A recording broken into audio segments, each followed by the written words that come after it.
오늘 본문 말씀 마태복음 16장 13절부터 18절까지의 말씀은 저와 여러분이 잘 아시는 말씀입니다. 오늘 15절을 보게 되면 너희는 나를 누구라 하느냐 이렇게 예수님께서 물어봅니다. 저와 여러분에게 정말 이러한 믿음의 고백이 있는가를 오늘 다시 한번 생각해 보는 시간을 갖고자 하는 것입니다. 우리는 믿음의 고백에 있어서 이 질문에 주님께서 말씀하신 대로 너희는 나를 누구라 하느냐 라고 물어보았을 때 오늘 주는 그리스도시요 살아계신 하나님의 아들이시니다 라는 이 베드로와 같은 고백이 저와 여러분에게 분명히 있어야 됩니다. 그리고 이렇게 물어봤을 때 확고한 신앙과 믿음을 가지고 우리가 고백을 할 수 있어야 됩니다.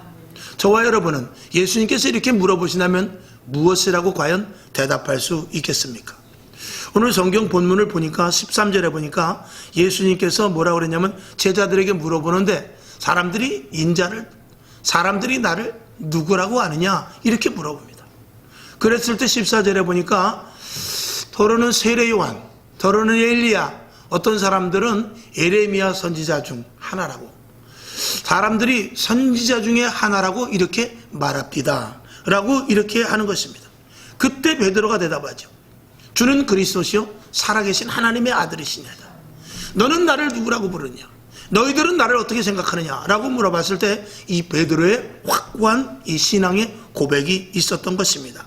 저와 여러분, 하나님은 창조주이시며 그리고 나를 만드신 분입니다. 아멘이시죠?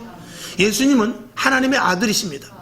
예수님은 하나님의 아들이시며 나를 위하여 십자가에 못 박혀 죽으신 그것에 대한 확실한 것이 저와 여러분에게 있어야 됩니다. 이것을 우리가 입으로 그냥 생각 속으로 하나의 그저 어떤 숙제를 하듯이 외워서가 아니라 이것에 대한 분명히 우리의 고백이 있어서 베드로와 같이 주는 그리스도시요 살아계신 하나님의 아들이십니다. 그리고 나를 위하여 십자가에 못 박혀 죽으셨습니다. 이러한 고백이 저와 여러분 이 속에서부터 그대로 묻어 나와야 될 줄로 믿습니다. 말로만의 고백은 안 된다는 것이죠. 베드로는 이러한 고백을 했습니다만 그럼에도 불구하고 그는 예수님을 3번이나 부인했어요. 베드로가 멋진 고백을 했습니다. 그럼에도 불구하고 그는 3번이나 예수님을 부인하는 어처구니 없는 일을 하게 되는 것입니다. 오늘 여러분, 얼마만큼 이 고백에 대한 생명까지 버리고 생명을 담보로 할 수 있는 이런 고백이 저와 여러분에게 정말 나올 수 있느냐. 위기 상황에도, 혼란 가운데서도, 내 생명이 위급한 상황 가운데서도 주는 그리스도시요 살아계신 하나님의 아들이시며 나를 위하여 십자가에 못 박혀 죽었다라고 분명하게 칼끝 앞에서도 말할 수 있느냐. 이건 저와 여러분에게 확실한 고백이 없고서는 우리가 온전한 신앙자라고 말할 수 없음을 오늘 분명히 말씀을 드립니다. 다시 한번 말씀드리는 것, 여러분 이 고백이 생명을 걸고도 할 수 있는 이런 고백이 저와 여러분 속에서 나올 수 있기를 주님의 이름으로 축원합니다. 이 고백이 중요한 것은 오늘 18절을 보게 되면 17절을 보게 되면 예수께서 대답하여 가라사대 바요나 시몬아 내가 복이 있도다 그랬어요. 그리고 이를 내게 알게 하니는 혈육이 아니요 하늘에 계신 내 아버지시니라 라고 말씀하심으로 말미암아서 하나님께서 그 속에 들어가셔서 가르쳐 주셨다는 것입니다. 그런데 그 고백 속에서 오늘 이 18절의 말씀을 볼 때 내가 내게 이르노니 너는 베드로라 라고 말하면서 베드로의 이름의 뜻이 반석이라는 뜻입니다. 저의 이름의 뜻은 무엇입니까? 고광욱, 높은 데서 빛이 난다 이거예요. 굉장히 이름이 좋죠? 그래서 이름도 성광교입니다. 거룩한 빛이 나는 곳. 그건 이제 우리 원로 목사님께서 이름을 지었죠. 저는 남천동에 있을 때 남천순복음교회 하자 그랬거든요. 그러는데 저희 원로 목사님께서 성광교회가 좋지 않겠는가. 그래서 저도 들어보니까 그 이름이 좋을 것 같아요. 남천순복음교회 했으면 이곳에 왔을 때는 이름을 바꿔 써야 되죠. 성광교회니까 그냥 그 이름을 가지고 그냥 오게 된 것입니다. 여러분, 이 고백이 중요한 것은 이 고백 위에 예수님께서 교회를 세우겠다고 그랬어요. 그러니까 주가 그리스도가 되시고 살아계신 하나님의 아들이 되시고 이 고백이 없이는 교회가 설 수 없다는 것입니다. 그러니까 교회는 누구의 교회입니까? 주님의 교회입니다. 교회는 누구의 교회입니까? 하나님의 교회예요. 이 교회는 사람의 교회가 아닙니다. 이 건물 주인의 교회도 아니고, 이 건물 소유자의 교회도 아니며, 이 여기 있는 성도들의 교회도 아니고, 그리고 목사의 교회도 아니며, 이 교회 주인은 바로 예수님이 되시는 것입니다. 그렇기 때문에 그 고백 속에서 주님께서 교회를 세워져 나가고, 그 교회라고 인정되는 자들이 모여서 온전한 교회를 세워나갈 때 그 교회에 음부의 권세가 틈타지 못하는, 음부의 권세가 이기지 못하는 능력의 교회로 주님께서 삼아주신다는 것입니다. 여러분, 교회라고 그러니까 다 교회가 아니라 정말 주님의 교회인가, 하나님이 인정하는 교회인가, 그리고 악한 영들이 와서 틈타지 못하는 교회인가, 이것이 이 시대에 있어서 굉장히 중요한 것입니다. 여러분, 이 교회의 주인이 예수님이시기 때문에 이 고백이 필요한 것입니다. 주는 그리스도시요 살아계신 하나님의 아들이시니이다. 그 고백 속에 주님께서, 그래, 그걸 네가 분명히 말한다면, 그걸 네가 분명히 고백하고, 그걸 네가 분명히 믿는다면 그 토대 위에, 그 믿음의 토대 위에 내가 교회를 세우겠다 라고 주님께서 이렇게 말씀을 하는 것이죠. 그러니까 우리가 예수를 믿고 복음인이 되고, 복음이라는 것 자체는 무엇이냐면 예수를 구주로 고백하고, 할렐루야, 예수를 구주를 고백하고, 그리고 예수님의 몸된 교회의 인생의 중심으로 삼는 것이, 이것이 온전한 복음인이며 복음은 바로 그런 것입니다. 여러분들, 우리가 복음을 알고 또 내가 복음인이 되고 복음의 사람으로 복음을 전도하는 것, 사실은 간단한 것입니다. 복음은 예수를 믿는 것이며, 그리고 예수를 믿음으로 말미암아 교회의 지체가 되는 것, 이것이 복음의 요체인 것입니다. 그것이 구원받은 사람들의 중심이 되는 것입니다. 저와 여러분도 마찬가지입니다. 저와 여러분도 다르지 않습니다. 주는 그리스도시요 살아계신 하나님의 아들이시라는 이 고백 속에서 저와 여러분이 복음을 받아들이고, 그리고 교회 지체가 되어서 주님의 몸된 지체에 붙어있어 교회 중심의 생활을 하는 것, 이것이 바로 저와 여러분의 현 성도의 모습인 것입니다. 그래서 성경 어디를 봐도 성경은 복음을 말하고 있으며, 그 복음의 주체는 오직 예수라고 말하고 있어요. 그러니까 예수가 빠진 것은 복음이 아니죠. 복음 속에는 반드시 예수가 들어있고, 예수를 믿는다라는 것이 이 복음의 유체라고 지금 제가 말씀을 드렸습니다. 예수 그리스도를 주로 시인하는 것, 이 베드로가 주는 그리스도시요 라고 하는 이 시인 속에서 교회가 새 시작이 되었다는 것은 놀라운 일이라는 것을 저와 여러분이 알아야 됩니다. 그러니까 이 교회 안에 있는 저와 여러분은 공통점이 뭐냐? 예수 그리스도를 믿는다는 것입니다. 즉 예수 그리스도가 하나님의 아들이시라는 것을 믿는 것이죠. 그리고 예수님이 나를 위하여 십자가에 못 박혀 죽으셨다는 것을 믿는 사람들이 모여있는 것이 이 교회입니다. 그리고 이 교회가 중심이 되어서 교회를 중심으로 해서 세상에 나가서 사는 것, 이런 사람들이 이 교회 안에 요체요, 교회에 들어있는 사람들인 것입니다. 그러니까 교회에 있는 사람들은 그런 똑같은 공통점을 갖고 있는 것이죠. 그러니까 만약에 우리가 복음을 잘못 알게 되면, 복음, 예수를 믿음으로 말미암아서 건강, 돈, 자녀, 출세, 사업, 그리고 뭐 세상에서 말하는 행복, 이런 것들에다가만 포커스를 두고 거기에 목표를 두고 예수 믿는 목적이 그것이 되고 말아요. 그러나 우리가 정말 하나님을 알고 진짜 복음을 안다면 오직 예수를 믿었기 때문에 예수 그리스도를 닮아가고, 예수 그리스도를 따라가며, 그리고 예수 그리스도의 성품을 닮아가고, 아멘. 그리고 2000년 전에 예수님께서 하셨던 그 일을 하기 위해서인 것이라는 것을 우리가 알아야 돼요. 그러니까 우리의 목적은 그것입니다. 우리의 목적이 나의 행복과 나의 건강과 내 자녀들이 잘 되는 것이 목적이 된다면 복음은 변질돼 버리고 마는 거예요. 그렇기 때문에 우리가 진짜 예수를 믿어 진짜 복음이 무엇인지를 우리가 바로 알지 못한다면 교회는 교회로서의 가치가 떨어져 버리고, 하나님의 사람이라고 말하지만 그 사람이 진짜 구원을 받았는가도 의심해 볼 수밖에 없게 되는 것입니다. 저와 여러분이 구원을 받고 정말 예수를 믿는 사람이라면 우리는 예수를 닮는 생활을 해야 돼요. 그리고 예수 그리스도의 성품을 닮아야 되고, 2000년 전에 예수님께서 하셨던 그 일을 그대로 행하는 것이 이 복음인인 것입니다. 저와 여러분, 지금까지 우리가 생각했던 모든 것들 중에 혹시라도 다른 부분이 있다면 예수 그리스도를 닮는 쪽으로, 그리고 예수 그리스도를 닮아가기 위해서 이 손은 머리에서 명령하는 대로 움직인 것입니다. 그러니까 머리의 구조, 머리의 생각, 머리에 행하고자 하는 이 모든 것들이 손이 그대로 움직이듯이 저와 여러분이 예수를 닮는다는 것은 2000년 전에 예수님께서 하셨던 그 일을 그대로 하기 위해서 내가 신앙생활을 하는 것입니다. 하나님께서 그것을 하라고 우리를 부르신 것입니다. 아멘. 이것이 복음의 본질이라는 것을 우리가 분명히 알아야 돼요.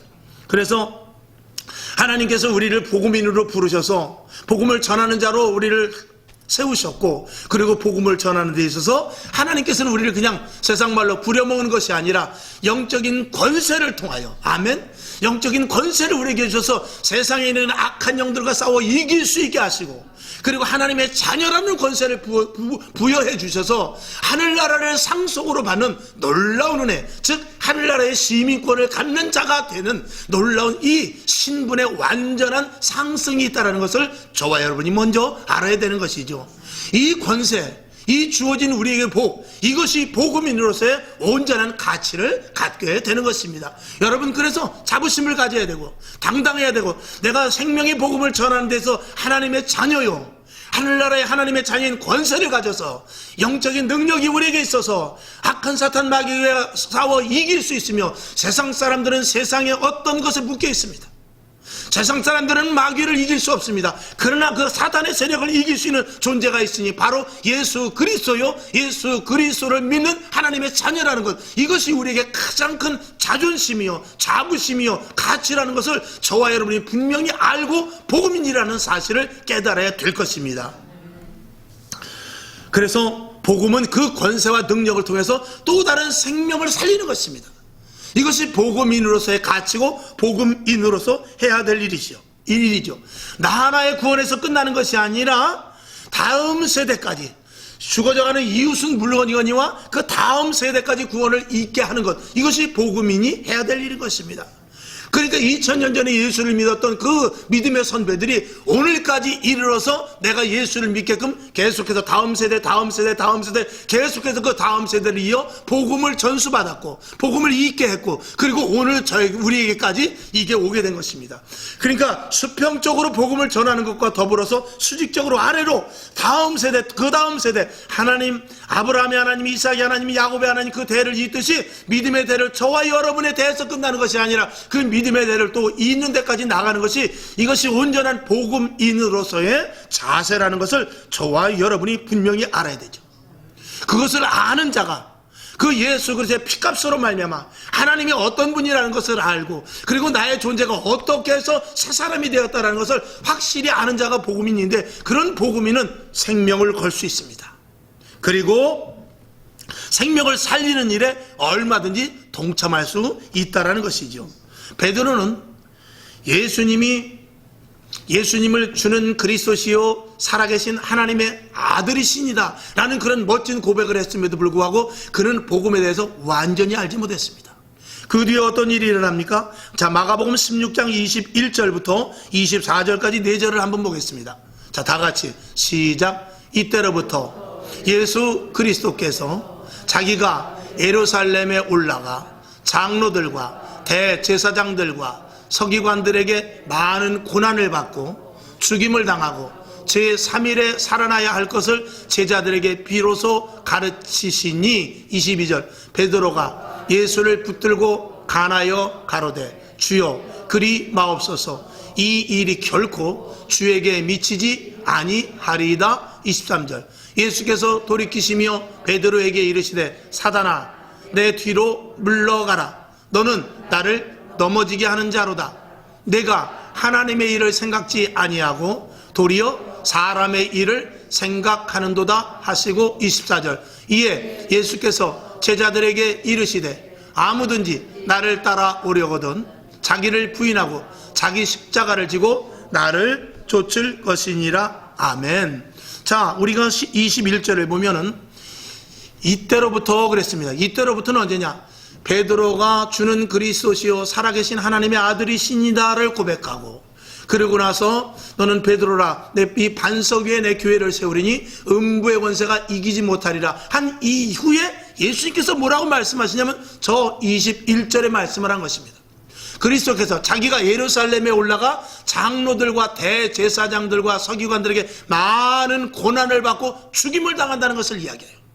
그랬을 때 베드로가 22절에 보니까 절대로 그래서는 안 된다는 것입니다. 베드로가 예수를 붙들고 간하여 가로되 주여 그리마옵소서, 이 일이 결코 주에게 미치지 않겠나이다 라고 이렇게 말했을 때 예수님은 베드로에게 말합니다. 사단아, 내 뒤로 물러가라. 너는 주의 일을, 내 일을 방해하고 있다라고 말하고 있습니다. 그러면서 24절에 누구든지 나를 따르려거든 제 십자가를 지고 나를 따라야 할 것이니다 라고 이렇게 말씀을 하고 있는 것입니다. 이 베드로는 진짜 복음이 무엇인지 몰랐습니다. 그는 멋진 고백을 했습니다. 그런데 진짜 복음이 무엇인지를 아직 몰랐다라는 것입니다. 여러분, 우리가 예수를 믿는다고 시인하고 주는 그리스도시요 살아계신 하나님의 아들이시니다 라고 저와 여러분도 멋진 고백을 할 수는 있을지 모르지만 진짜 복음의 본질로 들어가지 못할 수도 있다는 것입니다. 베드로는 이후에 십자가가 생명으로 완성된다는 것을 알았어요. 그리고 복음이 십자가로 말미암아 생명으로 완성된다는 사실을 그는 알게 됩니다. 왜? 그는 예수님께서 십자가에 못 박혀 돌아가실 때 허망하다고 생각했지만 부활로 말미암아 새 생명이 있다는 것을 알았습니다. 그리고 그것이 복음의 본질이라는 것을 알았습니다. 아, 교회가 그 일을 해야 되는 것이구나 라는 것을 알게 되고 그는 기꺼이 자기 생명을 걸고 순교회까지 이르는 그런 자리까지 가게 된 것이지요.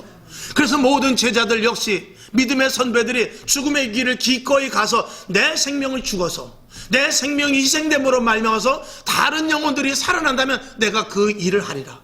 여러분, 우리가 간증 같은 거를 많이 보게 되면은 정말 전도 많이 한 사람, 어떤 교회는 뭐 한 사람이 전도를 300명, 500명, 600명까지 한 사람도 있더라고요. 그런 사람들을 보면은 자기를 다 죽이고 하는 거예요. 때로는 물벼락도 맞아보고요. 때로는 그 추운 겨울에 문을 두드리기도 하고요.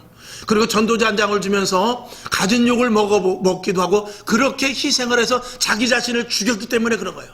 여러분, 우리가 전도 못하는 것은 무엇 때문인가? 이 작은 한 뼘의 얼굴 때문에 못하는 거예요. 내 자존심 때문에 못하는 것이거든요. 이 자존심의 얼굴을 가려버려. 요새는 그래도 전도하기 좋아요. 왜? 반은 가리니까. 반은 가리니까 전도하기 좋지 않습니까? 그래서 이 작은 한 뼘의 얼굴 때문에 세상 말로 쪽팔려서 전도 안 하는 것이거든요. 나라는 것 때문에 전도하는 거예요. 내가 누군데, 내가 무엇인데, 내가 그래도 라는 것 때문에 전도 못하는 것이거든요. 근데 예수님을 따라가려면 자기 십자가를 지라고 그랬어요. 나를 죽이라는 것입니다. 나를 처참하게 밟으라는 거예요. 나를 없애라는 것입니다. 나라는 존재를 없애고 내 속에서부터 예수 그리스도로 말미암은 것으로 오직 나는 예수로 산다. 이 전도자 한 장에 생명이 달려있다. 내가 말 한마디 함으로 말하면서 저 사람이 살아날 수 있다. 저 사람이 비록 인상을 험상 굽고 저 사람이 전도지를 받지 않을 것 같지만 내가 하는 것이 아니라 예수의 능력으로 한다라고 말하면서 사단이라도 나는 이길 수 있는 능력이 있다는 그 믿음을 가지고 전도자 한 장을 돌리고 예수 믿읍시다. 교회 갑시다. 이렇게 말하는 것이죠. 이 믿음이 어디서부터 나느냐? 나를 죽이는 데서부터 나는 것입니다.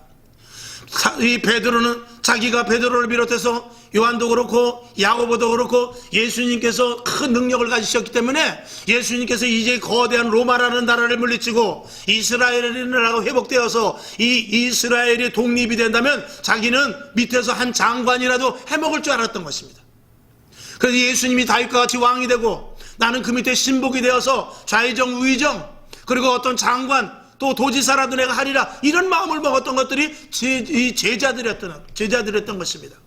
그러니까 그의 주는 그리스도시요 살아계신 하나님의 아들이시니다라는 이 고백이 하나님의 아들이니까 나에게 복을 주시옵소서, 하나님의 아들이니까 나에게 돈을 주시옵소서, 하나님의 아들이니까 내 자녀가 잘되게 해주시옵소서, 하나님의 아들이니까 나에게 권세를 주시옵시고 하나님의 아들이니까 내 사업이 잘되게 해주시옵소서, 이런 의미로 알았던 제자들이 예수님의 부활과 십자가의 죽으심으로 말미암아 새 생명이 살아나는 것을 보고 그는 완전히 달라졌다고 했습니다. 그리고 복음의 본질을 알고 그는 십자가에 거꾸로 못 박혀 죽는 데까지 이르렀지만 복음에 대해서 그는 인식을 하고 복음에 대하여 기꺼이 자기 생명을 줄 수가 있었다는 것이죠. 저와 여러분, 복음은 나를 죽이는 것입니다. 예수 그리스도를 믿는 고백은 나는 죽고 예수로 산다는 것입니다. 내가 교회 안에 중심이 되었다는, 교회의 지체가 되었다는 것은 이 교회는 예수님의 몸이잖아요. 이 예수님의 몸의 지체가 되었다는 것은 머리 대신 예수님의 명령대로 따르고 이 손은 아무 가치가 없습니다. 이 손이 아무리 잘해서 기술이 좋아서 시계도 고치고 라디오도 고치고 그 다음에 밥도 하고 빨래도 한다고 그러지만 여기서 절단이 되면 이건 아무것도 아니에요. 이것이 몸에 붙어있을 때 손이 움직이는 것이지 이 손이 절단되면 이 손은 당장 몇 초가 되지 않아서 파르르 떨다가 되고 말 거예요. 그것과 마찬가지로 우리의 존재가 교회 중심이 된다면 이 교회에서 예수 그리스도의 명령, 즉 성령의 인도하심에 따라, 감독자 되신 성령의 인도하심에 따라 움직이는 것이, 그것이 내가 사는 길이라는 것입니다. 그것이 복음인으로서 온전히 해야 될 일이라는 것이지요. 그것에 대해서 우리는 너무나 부족한 부분들이 있다라는 것입니다. 복음은 그래서 온전히 예수를 믿고, 할렐루야, 그리고 교회를 온전히 세우며 한 영혼을 위하여 내가 죽는 것입니다. 그것이 바로 복음의 본질이죠. 복음은 죽음을 두려워하지 않습니다. 여러분, 죽음은 내 목 끝에 칼이 있어서 그런 것만 죽는 것이 아닙니다. 내 자아를 죽이는 것이죠. 내 고집을 죽이는 것입니다. 내가 알고 있는 지식조차도 소멸시켜버리고 하나님의 말씀을 우선적으로 하는 것, 전도지 한 장을 가지고 나의 모든 것들을 다 죽여버리고 전도지 한 장에 예수 그리스도의 생명을 거는 것, 이것이 바로 온전한 복음인의 자세인 것입니다. 여러분, 제자들은 예수님의 부활을 목격했고 그리고 영생에 대한 것을 눈으로 실감했습니다. 그들은 죽음을 두려워하지 않고 십자가의 부활, 십자가와 부활의 복음을 온전히 전했던 것입니다. 죽어야 산다는 논리를 알게 된 것이지요. 그들은 담대해지기 시작했고 복음을 전하는 데 있어서 어떤 꺼리낌도 없이 복음을 전하는 일에 앞장을 섰던 것을 우리는 성경을 통해서 알 수 있습니다. 사도행전 4장 19절을 보겠습니다. 자, 시작. 베드로와 요한이 대답하여 가로되 하나님 앞에서 너희 말 듣는 것이 하나님 말씀 듣는 것보다 옳은가 판단하라. 그들의 오직 중심은 예수님, 오직 중심은 하나님, 오직 중심은 교회를 세우는 데 있어서 다른 것들은 전혀 생각하지 않았다라는 것입니다. 여러분, 이 땅에 교회를 다니는 많은 사람들이 있습니다. 그런데 진정으로 복음의 본질을 모르고 그리고 십자가의 부활을 믿는다고 하지만 정말 그것을 체감하지 못하는 사람들이 너무나 많으며 생명을 버리면서까지 복음을 전해야 된다는 것에 대해서 주저하는 이들이 얼마나 많은지 모릅니다. 여러분, 복음의 길을 그대로 가고 정말 예수 그리스도께서 십자가에 못 박혀 나를 위하여 죽었다는 이 체험이 체득되는 그런 사람들이 너무나 적을 때, 환난과 풍파와 코로나와 같은 이런 어려움이 있을 때 모두가 다 나가 동그라져 버리는 그런 일들을 우리가 보게 되는 것입니다. 여러분, 복음인은 온전한 믿음의 고백과 더불어 우리의 행실과 그리고 우리 속사람까지 완전히 변해지는 것을 포함하고 있다는 사실이죠. 그래서 마태복음 7장 21절은 이렇게 말합니다. 시작. 나더러 주여 주여 하는 자마다 천국에 다 들어갈 것이 아니요 다만 하늘에 계신 내 아버지의 뜻대로 행하는 자야 들어가리라. 아멘. 그렇습니다. 나의 행복, 기업, 자식, 그리고 성공, 돈, 이런 것들이 목적이 아니라 아버지의 뜻인 내가 죽어 생명을 살리는 복음의 본질을 따르는 자가 천국에 갈 수 있다는 것입니다. 오늘 이 말씀에 여러분들이 동의하실 줄로 믿습니다. 사실 복음은 만만치 않습니다. 생명이 담보되기 때문에 그래요. 나를 죽여야 되기 때문에 그래요. 그리고 내 자신을 정말 소멸시켜야 되기 때문에 내가 가진 지식과 경험조차도 다 포기해야 되기 때문에 이 복음이 사실은 만만치 않습니다. 그러나 우리가 복음을 바로 알고 완전히 믿기만 한다면 주님이 공급하여 주시는 힘으로 말미암아 생명을 살리는 복음의 일에 얼마든지 앞장설 수 있다는 사실을 저와 여러분이 알아야 될 것입니다. 여러분, 예수님은 하나님의 아들이십니다. 아멘이시죠? 하나님이 나를 사랑하셔서 아들을 보내셔서 그 아들을 죽게 하고 내 생명을 살렸습니다.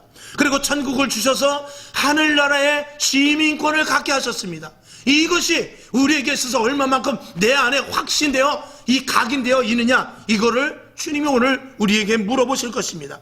그러면서 이 땅에 우리에게 권세 있는 자녀가 되게 하셔서 영적인 싸움에서 이기게 하시고 그리고 하나님의 자녀로서의 신분을 갖게 하시며 이 땅에서 예수 그리스도의 일을 하는데 충분하도록 하나님께서 우리에게 은혜를 공급하셔서 교회가 든든히 서가 교회 안에 온전히 붙어 있어서 교회로 말미암아 공급되는 힘으로 말미암아 세상을 등이 이기라고 우리에게 말씀을 하셨으니 한 생명 한 생명 살리는 데 있어서 우리가 생명이 거기에 투자되지 않는다면 예수 그리스도를 믿는 것은 우리와 아무런 관계가 없다라고 분명히 말씀드릴 수밖에 없습니다. 그러나 그 일을 할 때 하나님이 기뻐하신다는 것이죠. 그래서 먼저 그의 나라와 그의 의를 구하는 것은 복음인으로서의 가치를 가지고 한 생명 살리는데 최선을 다할 것을 말하고 있는 것입니다. 그리고 이렇게 우리에게 부연해서 말씀을 드립니다. 마태복음 6장 33절을 보겠습니다. 시작. 너희는 먼저 그의 나라와 그의 의를 구하라. 그리하면 이 모든 것을 너희에게 더하시리라. 아멘. 여러분, 이렇게 말씀하시는 것은 무엇입니까? 바로 우리에게 주의 일을 감당할 때 주님께서 우리의 필요를 충분하게 채워주신다는 것입니다. 무엇이 부럽습니까? 우리에게 돈 많이 가진 사람을 부러워합니까? 지식을 많이 있는 사람이 부러워합니까? 자녀들이 잘 되는 것을 부러워합니까? 그런 것들을 부러워하지 말고 오직 먼저 그의 나라와 그의 의를 구하고 하나님이 기뻐하시는 일을 하라는 것입니다. 그러면 그 필요한 대로 다 채워주시는 것입니다. 내 주머니에 당장 돈이 없어도, 내가 정말 뚜렷한 친구가 없고, 내가 어떤 일에 정말 당장 답답해서 어려운 일에 봉착된다 할지라도 하나님께서 사람을 보내주시고 필요에 따라 물질도 주시고 필요에 따라 내가 갈 길을 가게 하셔서 우리에게 때로는 필요한 지혜도 허락하여 주셔서 어떤 일인지, 지금 내가 가진 것은 이 몸뚱이 하나밖에 없지만 복음인으로서 예수 믿는 사람들로서 충분한 여력을 가지고 있을 때는 하나님께서 모든 것들을 공급해 주신다는 것입니다. 여러분, 군대에 있는 군인은 아무것도 없습니다. 몸뚱이 하나만 가지고 갑니다. 내 옷조차도 벗어서 집으로 보냅니다. 몸뚱이만 가는 거예요. 그러면 옷 주죠, 먹을 거 주죠, 총기 주죠, 다 주는 것입니다. 그것과 마찬가지입니다. 하나님 앞에 우리가 갈 때 복음인으로서 살기로 작정하고 먼저 그의 나라와 그의 의를 구하면 군인이 할 것은 국방을 위해서 사는 것입니다. 군인이 할 것은 적을 위해 사는 것입니다. 군인을 위해서는 보초를 잘 써서 적군이 들어오는가 그걸 보는 것입니다. 훈련을 열심히 받는 것입니다. 그러면 모든 것들을 다 채워주듯이 오늘 우리에게 먼저 그의 나라와 그의 의를, 하나님이 기뻐하시는 온전한 복음인으로 산다면 하나님께서 우리에게 왜 하나님이 기뻐하시는 일을 하는데 우리에게 채워주시지 않겠느냐 이거죠. 우리가 그렇게 하지 못해서 먼저 복음인으로서 잘못해 건강을 바라보고 자녀를 바라보고 행복을 바라보고 그리고 아내를 바라보고 남편을 바라보고 주위를 바라보고 세상의 성공을 바라보니까 하나님께서 순서가 바뀌었다라고 이렇게 말하고 있는 것입니다. 하나님은 우리에게 속지 않습니다. 먼저 무엇을 구하는지 하나님은 아십니다. 오늘 이 자리에서 저와 여러분이 믿음의 고백이 있기를 원합니다. 주는 그리스도시요 살아계신 하나님의 아들이시니이다. 이 고백 속에 우리가 교회에 있으며 그리고 내 예수 그리스도께서 십자가에서 나를 위해 죽으셨다는 이것이 우리 속에서 완전히 내 혈액에 내 몸을 돌아서 내가 살듯이 내 그 말씀이 내 안에서 그것으로 작동되어서 내가 존재 가치를 갖고 있는 그런 여러분이 될 수 있기를 주님의 이름으로 축원합니다. 여러분, 복음의 사역자로 부르셨습니다. 우리는 이제 뒤로 갈 일은 없습니다. 복음을 가지고 앞으로 나아가 죽어져가는 영혼을 살아야 되는 그런 자리에 있다라는 것입니다. 이제는 주는 그리스도시요 살아계신 하나님의 아들이심이라는 이 분명한 고백이 우리들에게 있어야 되며 그 위에 있는 자들이 그런 자들이 그 위에 교회를 온전히 세워서 든든한 교회가 세워지고 그리고 거기에 대한 여러분들이 자부심도 가져야 될 것이며 거기에 대한 가치를 여러분들이 절대로 놓쳐서는 안 될 것이고 그리고 복음인으로서 여러분 힘있게 하루하루 하나님이 주신 권세와 능력을 가지고 살아갈 수 있기를 주님의 이름으로 축원합니다. 화평방송 구독, 좋아요 부탁드립니다. 감사합니다.